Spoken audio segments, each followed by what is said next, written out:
नमस्कार, सुप्रभात. मी प्रणिता बोरसे. आपण पाहत आहात जय महाराष्ट्र. बुलेटिनच्या सुरुवातीला एक महत्त्वाची बातमी आहे.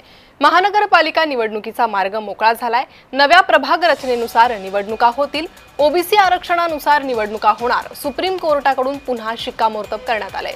सुप्रीम कोर्टानं 2 याचिका फेटाळल्या आहेत. मुख्यमंत्र्यांनी सर्वोच्च न्यायालयाचे या संदर्भात आभार मानलेत. तर ओबीसी आरक्षणानुसारच निवडणुका होणार आहे. सर्वोच्च न्यायालयानं हे स्पष्ट केलेलं आहे. सुप्रीम कोर्टाकडून पुन्हा शिक्कामोर्तब करण्यात आली आहे. या निकालाचे 2 अन्वयार्थ आहे. पहिला अन्वयार्थ की मागच्या काळामध्ये सर्वोच्च न्यायालयाने आपल्याला जी डायरेक्टिव्ह दिली होती की जुन्या ओबीसी आरक्षणाप्रमाणेच या ठिकाणी निवडणुका घ्या, तीच डायरेक्शन आता कन्फर्म झालेली आहे. त्यामुळे आता सगळ्या जिल्ह्यांमध्ये ओबीसी आरक्षण हे पूर्णपणे त्या ठिकाणी या निवडणुकीत राहणार आहे. दुसरी मागणी त्यांनी केली होती की 2022 मध्ये जी काही रचना झाली होती त्याप्रमाणे, म्हणजे 3चा प्रभाग वगैरे अशा प्रकारची जी रचना झाली होती त्याप्रमाणे निवडणुका करा. आपल्याला माहिती आहे की तो कायदाच आपण रद्द केला होता. त्यामुळे सर्वोच्च न्यायालयाने सांगितलंय की आता 2022 प्रमाणे नाही तर 2017 प्रमाणेच या ठिकाणी या निवडणुका होतील. त्यामुळे या दोन्ही बाबी राज्य शासनाच्या सर्वोच्च न्यायालयाने मान्य केलंय. आम्हाला अतिशय आनंद आहे की आता ओबीसी आरक्षणासहितच या निवडणुका होण्यावर पुन्हा एकदा सर्वोच्च न्यायालयाने शिक्कामोर्तब केलं.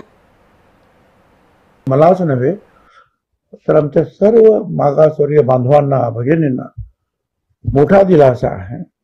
सुप्रीम कोर्टाचे आम्ही लाख आभार मानतो की त्यांनी जे आहे आम्हाला आमचा न्याय परत मिळवून दिला. जो 27% आम्हाला अनेक 40-50 वर्ष लढल्यानंतर 93 साली इथे इम्प्लिमेंटेशन सुरू झालं मंडल आयोगाचं. ह्या 2-4 वर्षापूर्वी हे अडथळे निर्माण झाले. ओबीसी आरक्षणाच्या संदर्भात ते अडथळे सन्मान्य सुप्रीम कोर्टाने आता पूर्णपणे दूर केलेले आहे. माझ्या मते जास्त लक्ष देण्याची याच्यात गरज नाहीये, कारण 2021 पासून हे प्रकरण प्रलंबित होतं. ते प्रकरण अजून सुप्रीम कोर्टात चालू आहे आणि तुर्तास 6 मेला सुप्रीम कोर्टाने स्पष्ट आदेश दिलेले आहेत. लवकरात लवकर निवडणुका घ्या, 27% ओबीसी आरक्षणासहित घ्या आणि वॉर्ड गट गण रचना ही नवीन जरी करायची असली तर ती लवकर करा आणि त्याचे पूर्ण अधिकार राज्य सरकार आणि राज्य निवडणूक आयोगाला आहेत. तेच आज सुप्रीम कोर्टाने ह्या दोन्ही याचिकांमध्ये पण परत स्पष्ट केलेलं आहे.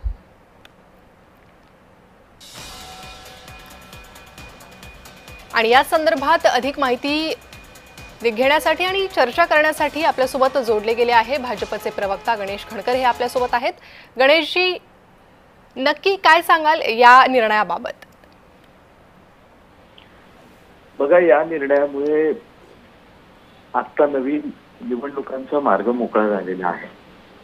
एकतर यामध्ये ओबीसी आरक्षणालाही स्थान मिळालेलं आहे, त्यामुळे ही निवडणूक सर्वसमावेशक होईल.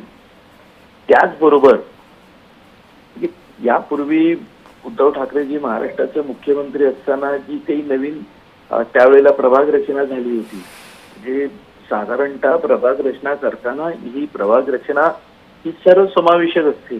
जे मुख्य रस्ता, नाला किंवा हायवे, रेल्वे अशाच वेळेला डिव्हिजन केलं जातं. परंतु त्यावेळेला आपल्या सोयीनुसार काही चाळी, काही मुख्य वस्त्या या अर्धवट करून त्या प्रभाग रचना केलेल्या होत्या. ओबीसी आरक्षणाचा विषय तसाच प्रलंबित होता आणि येनकेन प्रकारे या निवडणुका रेटून न्यायच्या असा विषय होता. परंतु हा सगळ्या विषयातून आता मार्ग सापडलेला आहे. ओबीसी आरक्षणही लागू झालेलं आहे. प्रभाग रचना ही सुटसुटीत असेल. त्यामुळे खऱ्या अर्थानं स्थानिक स्वराज्य संस्थांचं जे प्रतिनिधित्व करताना लोकांना, जनप्रतिनिधींना खाली काम करताना सोयीचं होईल आणि जनतेला आपल्या समस्या सोडवणं अधिक सोपं होईल. जी गणेशजी, आता मग यामुळे निवडणुका कधी होतील? बघा, आता असं आहे की ही एक प्रक्रिया आहे. एकदा हे निर्णय आल्यानंतर आता निवडणूक आयोग आपल्या पद्धतीने या कामाची सुरुवात करेल. कारण या निर्णयासाठीच जवळपास काही विषय लांबले होते. आता ओबीसी आरक्षणाचा विषय देखील आज आलाय.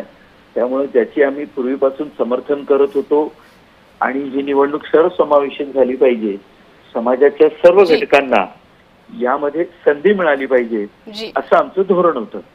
जी आणि गणेशजी, त्यामुळे आता आम्हाला वेळेअभावी आनंदाचं- आपल्याला थोडं थांबवते. धन्यवाद तुम्ही आमच्याशी संवाद साधला त्यासाठी.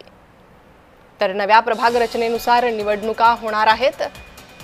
सर्वोच्च न्यायालयानं यावर शिक्कामोर्तब केलंय. ओबीसी आरक्षणानुसारच निवडणुका होणार आहे. तर सर्वोच्च न्यायालयाचा हा महत्त्वाचा निकाल सुप्रीम कोर्टाकडून पुन्हा शिक्कामोर्तब करण्यात आलेला आहे.